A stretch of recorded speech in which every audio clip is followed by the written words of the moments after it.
Present దేశంలో అట్టుడుగుతున్న topic ఏదైనా ఉందంటే అది కలకత్తాలో జరిగిన ఒక దుర్ఘటన. అదేంటో కాదు, ఆర్జేకర్ మెడికల్ కాలేజ్‌లో ఒక మెడికో తనని కూడా అత్యాచారం చేసి హత్య చేసిన దుర్ఘటనతో ఇప్పుడైతే ప్రెజెంట్ చాలా హీట్ ఆఫ్ ద మూమెంట్ ఉంది. మరి వీటి గురించి ప్రియా చౌదరి గారు కూడా ఏమంటారో ఆవిడని అడిగి తెలుసుకుందాం. నమస్తే మ్యామ్. నమస్తే. Welcome to I dream media. Thank you. And issue గురించి ఎక్కువగా మాట్లాడకూడదు అని అనుకుంటున్న ప్రతి ఒక్కసారి కలకత్తా ఇన్సిడెంట్ గురించి అయితే దీని గురించి మాట్లాడాలి, ప్రజలకు మాత్రం ఖచ్చితంగా తెలిసి తీరాలనే ఉద్దేశంతోనే మిమ్మల్ని కూడా తీసుకొని వచ్చి ఇక్కడ కూర్చోబెట్టి ఈ ఇన్సిడెంట్ గురించి మాట్లాడించాలనుకుంటున్నాం మేడం. అసలు ఈ ఇన్సిడెంట్ విన్న తర్వాత అండ్ మీకు ఏమనిపించింది, దీని మీద మీ వ్యూస్ ఏంటో కూడా తెలియాలనుకుంటున్నాం. ఏమనిపించింది అనేది మీరు అడిగారు, చూసారా? ఎవరికైనా కానీ ఏమనిపిస్తుంది, ఒక దారుణము, ఒక ఘోరము చూసిన తర్వాత కడుపు రగులుతుంది. ఎవరి మీద కోపం రావాలి, ఎవరిని కోపం తెచ్చుకోవాలి? అసలు ఆ అమ్మాయికి జరిగిన ఇన్సిడెంట్ ఏంటి, అసలు ఏం జరిగింది? మీడియా మొత్తం కూడా నిజంగా ఇవాళ చాలా బాధ్యతాయుతమైనటువంటి ఆ యొక్క పనిని చేస్తుంది. ఎక్కడ ఏ మూల ఏ రోజుకు ఆ రోజు అప్డేట్ ఇస్తూ కోల్కతాలో ఉన్నటువంటి సిచ్యువేషన్స్ ఏంటి అని నేను అడుగుతున్నాను. ఈ ఇన్సిడెంట్ జరగడం భారతదేశంలో ఇదే మొదటిసారి కాదు. ఇలాంటి ఘోరాలు, ఘోరాతి ఘోరమైనవి ఇదే విధంగా ప్రతిసారి జరుగుతున్నాయి. కాకపోతే ఎక్కడో ఒక సంఘటనని మనం తీసుకొని దాని గురించి మాత్రమే మాట్లాడుతున్నాం. నిత్యం ఎన్ని ఘోరాలు జరుగుతున్నాయి, ఆడపిల్లల మీద అత్యాచారాలు జరుగుతున్నాయి అనేది ఎవరు చూశారు, ఎవరు మాట్లాడుతున్నారు? ఒకరోజే జరుగుతున్నాయా? సంచలనం వచ్చినప్పుడు మాత్రమే మనం వెళ్తున్నామా? సంచలనాల వైపు మాత్రమే మనం నడుస్తున్నామా? అందుకే నేను చాలా రోజుల నుంచి ఈ విషయం మీద నేను మాట్లాడలేదు. బికాజ్ ఎందుకంటే ఒక సంఘటన జరగడం లేదు, ప్రతి గంటకి జరుగుతుంది భారతదేశంలో యువతుల మీద అత్యాచారం అనేది. ఈరోజు వయోభేదం లేదు, వావి వరుసలు లేవు. ఇంత నీచమైనటువంటి ఘోరమైనటువంటి అకృత్యాలు ఎందుకు జరుగుతున్నాయి అనేది ఏ హౌస్ వైఫ్ అయినా ఆలోచించిందా? ఏ ఒక్క గవర్నమెంట్ ఎంప్లాయీ అయినా ఆలోచించాడా? ఎక్కడ రిక్షా తొక్కుకునేటటువంటి కార్మికుడు ఆలోచించాడా? కర్షకుడు ఆలోచించాడా? శ్రామికుడు ఆలోచించాడా? ఎవ్వరు ఆలోచించారు? ఆలోచించటం లేదు. మిస్టర్, ఆలోచిస్తే ఈ అత్యాచారాలు జరగవు. మీరు అనొచ్చు, ఆలోచించినంత మాత్రాన అత్యాచారాలు ఎలా ఆగిపోతాయండి అని. ఒక్కసారి సంఘటనలోకి వెళ్ళండి. ఇవాళ అంత ఘోరమని ఎందుకు మాట్లాడుతున్నాం? ఆమె మీద జరిగినటువంటిది ఒకరా, ఇద్దరా, 10 మందా? అయ్యో ఇంకేం జరిగింది? క్రైమ్ థ్రిల్లర్ సస్పెన్స్ స్టోరీ చూసినట్టు రోజు ఇంకేమన్నా వస్తాయని. అరే, నేను చెప్తున్నాను, మనం వినేటటువంటి ప్రతి ఒక్కళ్ళకి సిగ్గు శరం నాడి నరాన ఉన్నట్టయితే కనుక సిగ్గుపడాలి. ప్రతి ఆడది సిగ్గుపడాలి, ప్రతి పేరెంటు సిగ్గుపడాలి, ప్రతి ఒక్క మనిషి అనేవాడు కూడా సిగ్గుపడాలి. ఎందుకు అనంటే ఒక ఆడపిల్ల మీద అంత అసలు చెప్పలేనటువంటి దారుణం అన్నమాట, దుర్మార్గం, అతి హేయమైనటువంటి చర్య జరిగింది అనంటే ఆ శరీరంలో ఉన్నటువంటి పార్ట్, కళ్ళల్లో నుంచి బ్లడ్, నోట్లో నుంచి బ్లడ్, అసలు నిజంగా చేతులు వెనక్కి విరిచేసి, కాళ్ళు వెనక్కి విరిచేసి అని ఇన్ని మాట్లాడుకుంటున్నామే. కొన్ని గొంతుకలు వింటున్నాను మీడియాలో, అసలు ఇలా జరుగుతుంది అని. అరే, ఆ గొంతుకల వెనక అరుపులొద్దు, ఆవేదనలోకి ఒక్కసారి తొంగి చూడండి. నేను మాట్లాడుతున్నానది ఆవేదనతోటే. నేను ఇన్ని రోజులు నోరెత్తలేదు. అంత పైశాచికంగా ఒక మనిషే చేశాడు. ఎవడా మనిషి? ఇవాళ మనం ఒకరోజు ఒక కానిస్టేబుల్ని బయటకు పట్టుకొని వచ్చారు, అదే వాడెవడు వాలంటరీ పోలీసింగ్ని పట్టుకొని వచ్చారు. ఆ తర్వాత 2 రోజులు గడిచిన తర్వాత ప్రిన్సిపల్ని అరెస్ట్ చేశారు. ఆ తర్వాత 2 రోజులు గడిచిన తర్వాత ఇంకెవరు వస్తారో అనే సస్పెన్స్ థ్రిల్లర్ కింద మనం చూస్తున్నాము తప్ప, నేను చెప్తున్నాను, అంత క్రూరము నీచము చేసింది ఒక మనిషే కదా. 10 మంది చేయని, ఒక్కళ్ళు చేయని, ఎంతమంది అయినా సరే చేయని, హ్యూమన్ బీయింగ్ చేశాడు అక్కడ. కానీ వాడిలో హ్యుమానిటీ లేదు. చచ్చింది. ఏ చర్యల వల్ల చచ్చింది, ఎందుకంత దారుణంగా చచ్చింది అనేది ఎంతమంది ఆలోచించాడు? అది నాకు చెప్పండి. ఎలా చేశారు అని మాట్లాడుతున్నారు. అలా చెయ్యడానికి వాళ్ళలో అంత రాక్షసత్వం రావడానికి ఏ కారణమో, ఎవడు కారణం అంటే నువ్వు, నేను, మీడియా, భారతదేశంలో ఉన్నటువంటి పరిపాలనా వ్యవస్థ, రక్షణ వ్యవస్థ, పోలీసు యంత్రాంగం ప్రతి ఒక్క వ్యవస్థ యొక్క ఫెయిల్యూర్ ఇది. ఎక్కడి నుంచి వచ్చిందంత రాక్షసత్వం ఒక మనిషిలో? ఎలా వచ్చింది? కనీసము మన తల్లి అయినా సరే, అతి దుర్మార్గుండి అయినా సరే, ఒక చెంప దెబ్బ కొట్టంగానే తల్లి మనసు కదా అమ్మో అని అనుకుంటుంది. కానీ ఆ కొడుకు చేసినటువంటి తప్పిదానికి ఆ యొక్క పశ్చాత్తాపం కోసం ఆవిడ వెయిట్ చేస్తుంది.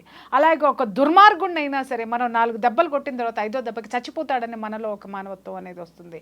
కానీ చేసిన వాళ్ళల్లో కనీసం కొంచెం కూడా మిల్లీగ్రామంత మానవత్వం కూడా ఎందుకు లేదు అనంటే వాడి శరీరంలో వాడు తీసుకున్నటువంటి మత్తు పదార్థాల యొక్క ప్రభావం అది. మీకు తెలుస్తుందా? స్కూల్స్ దగ్గర నుంచి నిన్న మొన్న చూసాం సెలబ్రిటీస్ ఒక ఈవెంట్స్ వరకు కూడా డ్రగ్స్ డ్రగ్స్ డ్రగ్స్ ఎలా చూస్తున్నాము. భూతం కాదు, ఇంకా ఏదైనా ఒక పేరు పెట్టండి, డిక్షనరీలో వెతికి పెట్టండి. భూతం అంటే భూతానికి కనీసం వైద్యం ఉంది, కానీ దీనికి వైద్యం ఎక్కడ లేదు. దీని కూకటి వేళ్లతో సహా పెకిలించే ధైర్యం కానీ పెకిలించే సామర్థ్యం మన యొక్క పాలనా యంత్రాంగానికి లేదా? దీనిని పారద్రోలేటటువంటి ఆ యొక్క వ్యతిరేకత కానీ ఉద్యమం కానీ ఆ బలమైనటువంటి ఆకాంక్ష కానీ జనంలో లేదా? ప్రతి ఒక్కడు పిరికివాడిలాగా ఎందుకు బతుకుతున్నాడు? మనది ఒక బతికేనా? శ్రీశ్రీ గుర్తొస్తున్నాడు. కుక్కల వలె నక్కల వల్ల మనది ఒక బ్రతికేనా? సందులలో పందుల వలె బ్రతుకు వ్యధ, చదువు వృధా, మనమంతా గానుగులం పీనుగులం అని చెప్పేసి అని మాట్లాడాడే. ఇది వాస్తవం, నిజం నిజం నిజం. ఇదే ఎంత చదువుకున్నామో, లక్షల ప్యాకేజీలు తెచ్చుకుంటున్నామో, బాహాటంగా కార్లు చూడండి.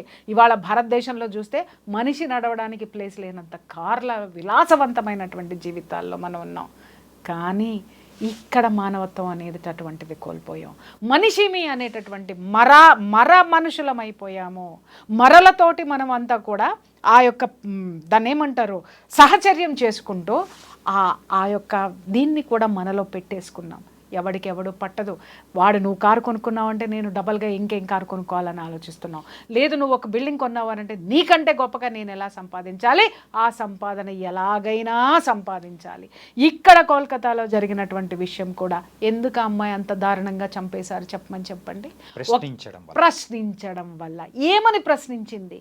నీకు నాకు లేనటువంటి ధైర్యమో, ఎవ్వడికి లేనటువంటి ధైర్యం, ఒక మగాడికి లేని ధైర్యం, ఒక పోలీసు యంత్రాంగం అరికట్టలేనటువంటి ఆ యంత్రాంగంలో లేనటువంటి నిబద్ధత, నిజాయితీ, గుండె ధైర్యం ఒక ఆడపిల్లలో వచ్చింది. ఆ హాస్పిటల్లో జరిగేటటువంటి అకృత్యాలని క్వశ్చన్ చేసింది. ఏ అకృత్యాలు జరుగుతున్నాయి అక్కడ ఉన్నటువంటి ఆ ట్రైనీ డాక్టర్స్ తోటి అక్కడ ఒక సెక్స్ రాకెట్ నడుస్తుందని విన్నాం. మాదక ద్రవ్యాలు, మత్తు పదార్థాలు భయంకరంగా అక్కడ బిజినెస్ జరుగుతుందని విన్నాం. ఆ బిజినెస్ని ఆ అమ్మాయి ఎప్పటికప్పుడు కూడా అక్కడ జరిగేటటువంటి వాటిని క్వశ్చన్ చేసింది. ఎందుకు క్వశ్చన్ చేసింది మాస్టర్? ఎందుకు క్వశ్చన్ చేసింది? నేను మనిషిని, ఈ అకృత్యం నా చుట్టూ జరగకూడదు. నేను ఒక వైద్యం చేసేటటువంటి వైద్యురాలిని, సమాజంలో ఇలాంటివి జరగకూడదు అని సామాజిక బాధ్యత. అమ్మాయిలో ఉన్నదేంటి? సామాజిక బాధ్యత. నిజంగా చెప్తున్నాను, ఆ వైద్యురాలు కాబట్టి ఆమె ఆలోచించింది ఇది మానసిక రుగ్మతలు ఇవన్నీ కూడాను. శారీరక రుగ్మతలు, మానసిక రుగ్మతలు రెండూ కలిస్తే ఇవాళ అమ్మాయికి జరిగినటువంటి చర్య ప్రతి ఇంట్లోనూ ప్రతి ఒక్క ఒంట్లోకి వచ్చి చేరుతుందని అమ్మాయి ఆందోళన చెందింది. కాబట్టి ప్రతిదానికి ఖండించింది, ప్రతిదాన్ని ప్రశ్నించింది. ఇక్కడ నేను ఒక్క విషయం నేను అడుగుతున్నాను. ప్రశ్నించినంత మాత్రాన ఆ అమ్మాయిని అంత భయంకరంగా చంపేశారు. ఇది వాస్తవం. ప్రశ్నించకూడదు అని మనం ఈ రోజు నుంచి నోళ్ళు మూసేసుకుంటాం. మన పిల్లలందరికీ తల్లులు చెప్పేస్తారు, ఒరే ఏం జరిగినా నోరు మూసుకొని కూర్చో, అమ్మా నీకేం జరిగినా నువ్వు పట్టించుకో మాకు, నువ్వు కళ్ళు మూసుకొని చూస్తావు అని అంటున్నావు. తల్లి, ప్రతి తల్లి నేను చెప్తున్నా, నువ్వు పంపించేటటువంటి నీ బిడ్డని చదువుకి పంపించేటటువంటి ఇన్స్టిట్యూషన్స్ అన్నీ ఆల్మోస్ట్ ఇలాగే ఉన్నాయి. నీ బిడ్డ ప్రశ్నించకూడదు, నువ్వు ప్రశ్నించకూడదు. కానీ రేపొద్దున ఇవాళ అమ్మాయి ప్రశ్నించినందుకు జరిగిందని మనం మాట్లాడుకుంటున్నామే, రేపొద్దున పక్కన ఉన్న వాళ్ళకు కూడా ఈ జాడ్యం అంటుకుంటుంది, అలాగే ఇది వచ్చి చేరుతుంది అనేటటువంటి ఆలోచన ప్రతి తల్లికి ఎప్పుడైనా వచ్చిందా? రావాలి, వచ్చి తీరాల్సిన అవసరం ఉంది. ప్రతి ఒక్క తండ్రి, పెద్ద కాలేజీలు ఎక్కడున్నాయి, పెద్దవి ఎక్కడున్నాయి, ఎక్కడ ఇదే అదేంటి ఎంత పెద్ద డొనేషన్లు కట్టేసేసి కాలేజెస్లో జాయిన్ చేస్తున్నారు, స్కూల్స్లో జాయిన్ చేస్తున్నారు. ఎన్నో ఎపిసోడ్స్లో నేను మెత్తుకున్న స్కూల్ పిల్లల బ్యాగుల్లో మత్తు పదార్థాలు ఉంటున్నాయి, డ్రగ్స్ ఉంటున్నాయి, ఈ సిగరెట్స్ ఉంటున్నాయి, దాన్ని ఏమంటారు వీడు ఉంటుంది. ఇవన్నీ దయచేసి మీరు చెక్ చేయండి. ఇవాళ చిన్న పిల్లల బ్యాగుల్లో వస్తుంది. ఇంకొక ఘోరమైనటువంటి విషయం చెప్పమంటారా? 9th 10th క్లాసు పిల్లలు, మగ పిల్లలు అడల్టరీకి వెళ్తున్నారు. మీకు ఆ సంగతి తెలుసా? మీకు ఎవరికైనా ఎందుకు వెళ్తున్నారు అని ప్రశ్నించండి బాస్. ఎందుకు వెళ్తున్నారు అని అంటే ఇలాంటివి వాళ్ళ శరీరంలోకి వెళ్ళి వాళ్ళ హార్మోన్స్ కంట్రోల్లో ఉండడం లేదు. ఇవాళ చూడండి, నిజంగా సమాజానికి తెలియనటువంటి నిజాలు, వాస్తవాలు ప్రతి పేరెంట్ తెలుసుకొని చావండి. ఎందుకంటే మీరు సంపాదించే లక్షలు కోట్లు తీసుకెళ్ళి ఎవరికి పోస్తున్నారు? అరే మీ పిల్లల్ని మీరు పట్టించుకోలేనంతగా, పిల్లల్ని సంస్కరించుకోలేనంతగా, ఒక భావి భారత పౌరుణ్ణి తయారు చేసేటువంటి సంస్కారం లేనటువంటి సంపాదనని మనం తీసుకొని ఈరోజు చంపినటువంటి 60 మందా 10 మందా 2 ముగ్గురా అని అంటున్నారే, ఆ ముగ్గురులో రేపొద్దున మన కొడుకు ఉండబోతున్నాడు. ఈ దౌర్జన్యానికి గురైనటువంటి ఆ ఆడపిల్ల ఎవరైతే ఉందో, ఆడపిల్లలో మన ఆడపిల్ల ఏమన్నా ఉంటుందేమో ఒక్కసారి ఆలోచించాల్సినటువంటి అవసరం ప్రతి గుండెకి ఉంది, ప్రతి తల్లిదండ్రులకి ఉంది. ప్రతి తల్లిదండ్రులు ఆలోచించి తీరాలి.